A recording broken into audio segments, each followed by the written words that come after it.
오늘의 말씀처럼 하나님께서 베풀어 주신 은혜를 사모하시며 그 은혜를 풍성히 누리는 성도님들 되길 주님의 이름으로 축복합니다.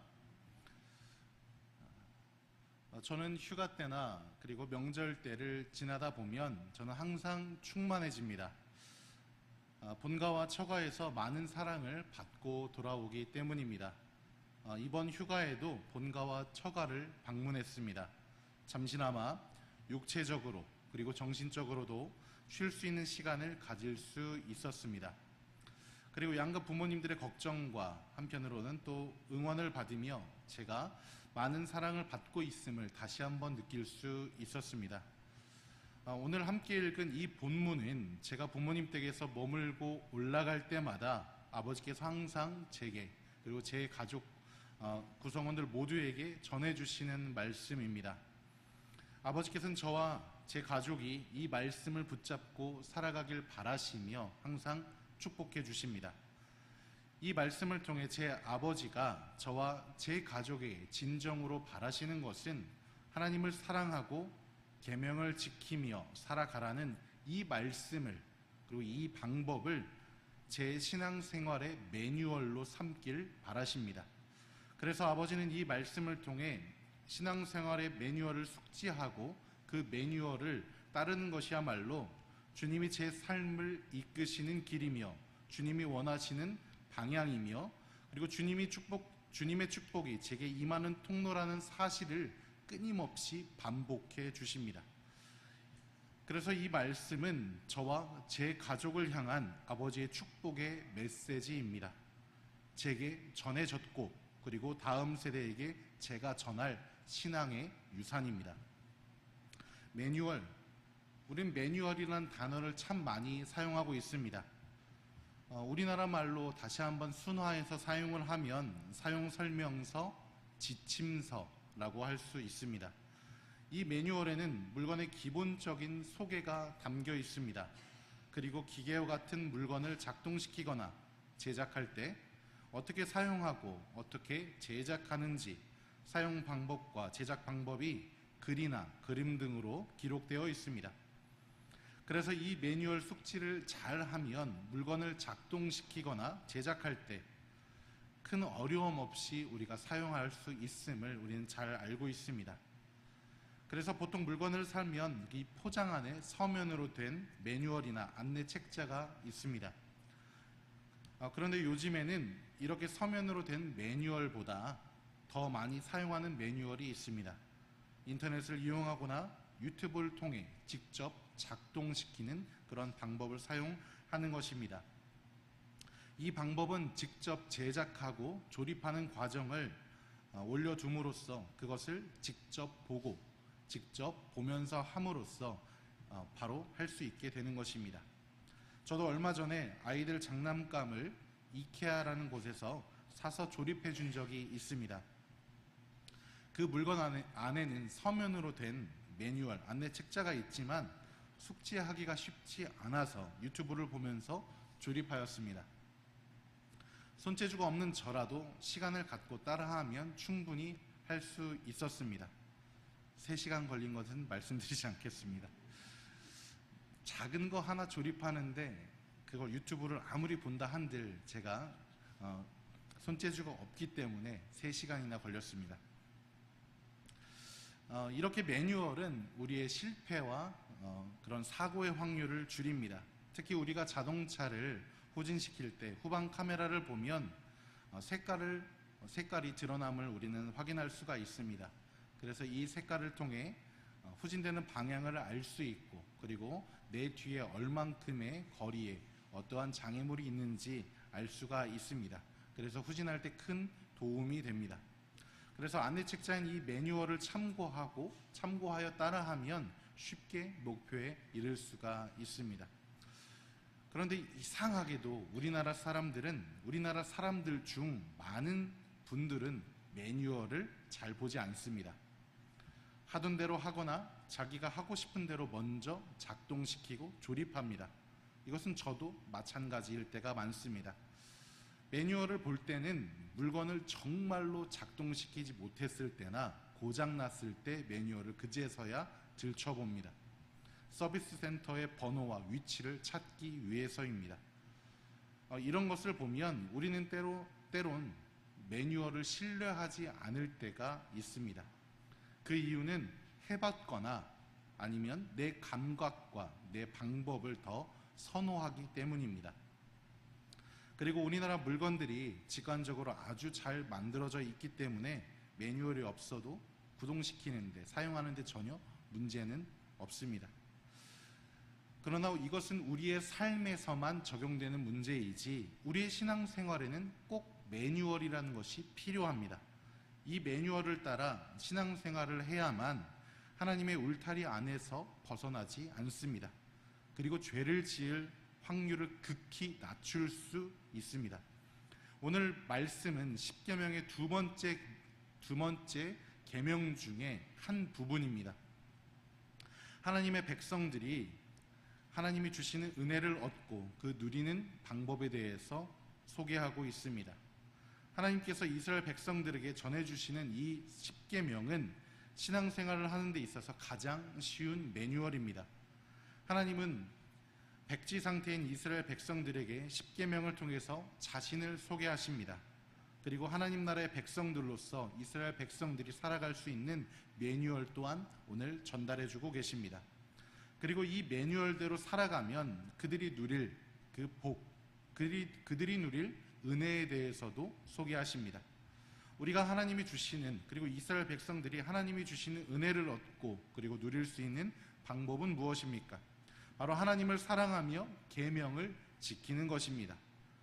하나님의 말씀을 따르는 것이 바로 하나님이 주시는 은혜를 누릴 수 있는 방법이 되는 것입니다. 하나님께서 정하신 것, 하나님께서 선언하신 이 매뉴얼을 따라 하나님의 백성으로 사는 것이 바로 하나님께서 주실 은혜를 누리는 방법입니다. 그런데 왜 이스라엘 백성들에게 하나님의 백성으로 살 매뉴얼이 필요한 것입니까? 이스라엘 백성들의 삶에 변화가 있었기 때문입니다. 약 400년간 애굽에서의 생활을 청산하고 이스라엘 백성들은 하나님의 인도하심에 따라 광야에 들어오게 되었습니다.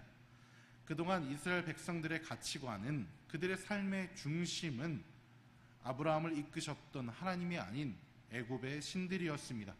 애굽의 가치관이 그들의 삶을 점령하고 있었습니다. 하나님이 아닌 다른 것들이 이스라엘 백성들을 채우고 있었습니다. 그래서 이 가치관을 뒤엎기 위해서 애굽에서 이스라엘 백성들을 이끌어낸 하나님께서는 하나님이 어떤 분이신지 그들에게 소개할 필요가 있었습니다. 그래서 이 십계명은 하나님께서 이 세상을 만드신 그 분이 바로 창조주가 누구인지 밝히고 있습니다. 그리고 또한 종되었던 애굽에서 이끌어내신 분이 누구인지도 밝히고 있습니다. 그래서 하나님은 시내산에 도착한 이스라엘 백성들에게 제사장 나라를 선포하시며 모세를 통해 하나님의 말씀을 전하라 하셨습니다. 하나님께서는 이스라엘이 제사장 나라의 백성으로서 살길 바라셨습니다. 하나님과 교제하며 이스라엘이 하나님의 가치관을 갖고 살길 바라셨습니다. 하나님의 이러한 바람에 따라 이스라엘 백성들은 하나님의 명령대로 살겠노라 이렇게 응답합니다. 출애굽기 19장 8절에는 이렇게 응답하고 있습니다. 백성이 일제히 응답하여 이르되 여호와께서 명령하신 대로 우리가 다 행하리이다. 모세가 백성의 말을 여호와께 전하매. 하나님 나라의 백성으로서 살겠노라 고백한 이스라엘 백성들에게 하나님께서는 하나님 나라의 백성으로서 살아갈 지침을 주십니다. 이것이 바로 십계명이고 하나님의 나라의 백성으로서 살아갈 매뉴얼, 바로 안내서입니다. 매뉴얼에 따른다는 것은 바로 하나님의 말씀을 따르겠노라 선언하는 것입니다. 하나님 나라의 백성답게 살기 위해 하나님의 말씀, 바로 십계명을 지키는 것입니다. 여기서 일반적인 매뉴얼과는 다르게 이 십계명은 하나님의 말씀을 지킬 의무가 발생합니다. 이스라엘 백성들과 우리들은 하나님의 자녀로 하나님의 말씀을 따르겠다라고 고백했기에 자연스럽게 하나님의 통치 방법에 따를 의무가 발생되게 된 것입니다. 그래서 성경은 하나님 나라의 백성을 하나님의 신부다라고 표현합니다. 하나님은 이스라엘을 자신의 신부로 택하셨습니다. 그래서 하나님은 고아 같았고 그리고 노예였던 이스라엘을 건지셔서 신부로 삼으셨습니다. 왜 이스라엘 백성들을 하나님께서 신부로 삼으셨습니까? 관계를 회복하시고 이스라엘을 통해 하나님의 역사를 펼쳐가시기 위함입니다. 하나님께서 예비하셨던 그 약속을 지켜내기 위함입니다. 그래서 십계명은 구원받은 하나님 나라의 백성들에게 주어진 삶의 의무입니다. 하나님과 이스라엘 그리고 우리의 관계는 마치 결혼을 한 신랑과 신부와의 관계와 같습니다. 결혼을 하면 남편과 아내가 서로에게 정조를 지키고 서로 상호간 부양의 의무가 생기게 됩니다. 신랑이신 하나님은 어떤 의무가 있습니까? 이스라엘과 우리의 남편으로서 보호자이며 공급자이고 그리고 인도자가 될 의무가 있으십니다. 실제로도 하나님께서는 우리의 삶을 책임지십니다. 이스라엘 백성들을 출애굽시키셔서 시내산으로 이동시키셨습니다. 이동 중에 구름 기둥과 불 기둥을 통해 그들의 앞길을 인도하셨고 사막에서 물을 내어주셔서 갈증을 해결시키셨으며 만나와 메추라기로 삶을 책임지셨습니다. 이제 이스라엘과 우리에게 하나님의 신부로서 신랑이신 하나님에 대한 의무가 있습니다. 이스라엘과 우리는 하나님께 어떠한 의무가 있습니까? 바로 10가지 이 하나님의 말씀을 지킬 의무가 우리에게 존재합니다. 이것이 바로 십계명입니다. 특히 10가지 중에 오늘 다 살펴보진 않았지만 두 번째 계명은 우리가 의무를 지켜야 할 대상과 그 방법에 대해서 언급하고 있습니다. 이 방법은 하나님을 사랑하는 것과 하나님의 말씀을 지키는 것입니다. 그리고 이 의무를 충실히 지키는 자에게는 주님의 축복 또한 있다라고 우리에게 전해줍니다. 먼저 신앙의 매뉴얼, 바로 하나님을 사랑하는 것에 대해서 살펴보겠습니다. 하나님을 사랑하는 것이란 무엇입니까? 바로 우리의 마음과 우리의 머릿속을 하나님으로 채우는 것입니다. 한 남자와 여자가 서로 사랑하기 시작할 때 좋아하는 감정이 싹트기 시작합니다. 그리고 내 삶과 내 생각과 내 모든 감정을 지배합니다. 이러한 감정을 가졌던 것처럼 하나님을 사랑하는 것이 바로 내 마음과 머릿속을 하나님으로 채우는 것입니다. 상대방이 나를 어떻게 생각할지, 그리고 데이트 코스를 준비했는데 이 데이트 코스에는 만족을 할지, 그리고 데이트는 마음에 들었는지, 나를 어떻게 생각할지 하는 마음으로 내 머리와 마음에 하나님으로 가득 채워야 하는 것입니다. 그리고 이 사랑하는 마음은 내가 상대방만을 사랑하는 마음과 상대방이 내 마음을 알아주고 그리고 받아주길 바라는 상대방에게 사랑을 간구하는 마음을 뜻하기도 합니다. 그렇게 하나님을 사랑하는 것은 내 사랑을 온전히 하나님께만 드리는 것이기도 하고, 그리고 하나님의 사랑을 받길 바라는 그런 마음을 우리 안에 가져야 합니다. 여러분들 사랑에도 매뉴얼이 있다는 말 들어보셨습니까? 들어보셨나요? 사랑에도 매뉴얼이 있습니다. 제가 오늘 알려드린 말만 해도 여러분들의 식탁의 반찬이 바뀔 것이고 여러분들과의 대화의 내용, 사랑의 말이, 언어가 달라지실 겁니다.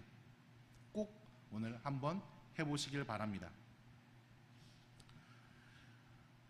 사랑에도 매뉴얼이 있습니다. 이것은 어떻게 보면 기술이라고도 말씀드릴 수가 있습니다. 사랑의 매뉴얼이란 사랑한다는 말, 바로 사랑의 말을 상대방에게 자주 해주는 것입니다. 남자가 여자를 사랑한다면 사랑하는 내 아내, 여자를 기분 좋게 해주는 말이 있습니다. 이것은 100%입니다. 바로 예쁘다라고 얘기해 주는 것입니다. 다들 공감하시죠? 웃는 거 보니까 다 예쁘다라는 말씀을 간구하시는 것 같습니다. 꼭 예쁘다라는 말씀을 해주시길 바랍니다. 그리고 공식이 하나 더 있습니다. 그냥 예쁘다라고 하면 안 됩니다. 구체적인 것을 꼭 찝어야 합니다. 오늘 옷이 조금 처음 보는 것 같다면 옷 샀어? 잘 어울리네. 예쁘다. 라고 구체적으로 꼭 집을 줄 알아야 합니다. 이렇게까지 하기 힘드시다면 외우시기 바랍니다. 외우시기 바랍니다. 한 가지 더 팁을 드리자면 이렇게 질문해 보시기 바랍니다. 여보, 오늘 좀 다른 것 같은데? 변한 것 같은데? 라고 질문해 보시기 바랍니다. 그렇다면 대부분의 여성분들은 자신이 무엇이 바뀌었는지 대답을 해 주실 겁니다. 나 바뀐 거 알아챘어? 나 앞머리 잘랐는데? 나 좀 오늘 파마했는데? 나 옷 샀는데? 다이어트 했는데? 라는 이런 구체적인 이유를 스스로 밝히실 겁니다. 만약 나 바뀐 것 없는데? 라고 이렇게 여러분들을 당황시키신다면 당황하지 마시고 왜 그렇게 물어봤어? 라고 이렇게 다시 되물으신다면 아니 오늘 유독 예뻐 보여서 라고 받아쳐 주시기 바랍니다. 여러분들의 반찬이 바뀔 것이고 여러분들의 삶이 편안해지실 겁니다. 이렇게 대놓고 좋아하지 않더라도 무조건 좋아하십니다. 제 아내 무조건 좋아합니다. 저희 어머니도 상당히 좋아하십니다. 더군다나 모든 여성들은 예쁘다고 말해주는 것을 참으로 좋아합니다. 더군다나 내가 사랑하는 사람이 자신에게 관심을 갖고 구체적으로 이렇게 칭찬까지 하는데 좋아하지 않을 여성분들은 없습니다. 혹시나 외모에 대해 칭찬을 받는 것을 싫어하는 분이 계신다면 그 여성분들께서는 남성분들의 노력을 보아주시고 좋아해 주시기 바랍니다. 그게 가정을 지키고 지혜로운 분들의 모습입니다. 반대로 아내분들은 남편분들에게 어떤 말을 해줘야 할까요? 앞서 언급했던 것처럼 나 오늘 변한 것 같지 않아? 라고 묻지 마십시오. 묻지 마시기 바랍니다. 남자는 절대 못 맞춥니다. 제가 맞출 수 없습니다. 이러한 20곡의 형식의 질문은 남자들은 너무 어려워합니다. 싫어하기도 하지만 어렵고 맞출 수가 없습니다. 여성분들의 뇌의 구조와 남성분들의 뇌의 구조, 생각하는 것이 다르기 때문에 절대 맞출 수 없습니다. 극소수를 제외하고는 99%는 맞출 수 없습니다. 그래서 이러한 20곡의 형식의 질문은 오히려 상대방과의 관계를 파국에 이르게 합니다. 결국 내 자신을 자랑하려고 나 오늘 앞머리 한 거 보여주려고 뽐내려고 했다가 나중에 큰 싸움으로 번질 수도 있습니다. 당신은 나에게 관심이 없다는 둥 이런 식으로 싸움이 번질 수도 있습니다. 그래서 이 말, 내가 원하는 답변을 이끌어내는 것이 아니라 내 남자를 인정해주는 말이 가장 필요합니다. 설령 내 마음에 들지 않더라도 오늘 수고했어, 고생했어 라는 말, 이 한마디면 모든 것이 끝납니다. 더하고 덜하지 말고 이렇게만 대답해 보시길 바랍니다. 서로 간의 사랑의 밀도가 더욱 높아질 것이며 서로에게 오가는 언어가 달라질 것입니다. 둘째로 신앙의 매뉴얼에는 계명을 지키는 것이 있습니다. 계명을 지킨다는 것은 이제 사랑하는 것, 내 마음과 머릿속, 내 정신을 사랑으로 가득 채우는 것, 하나님으로 가득 채우는 것 이외에 우리의 행동에서 주님을 사랑하는 흔적이 드러나는 것을 의미합니다. 내 머릿속, 내 머리와 생각, 내 마음을 주님으로 채웠으니 이제 적용하는 것이 필요합니다. 하나님께서 알려주신 방법을 살펴보면 두 번째 계명에서는 우상을 만들지 말고 어떠한 형상도 섬기지 말라고 이렇게 방법을 알려주셨습니다.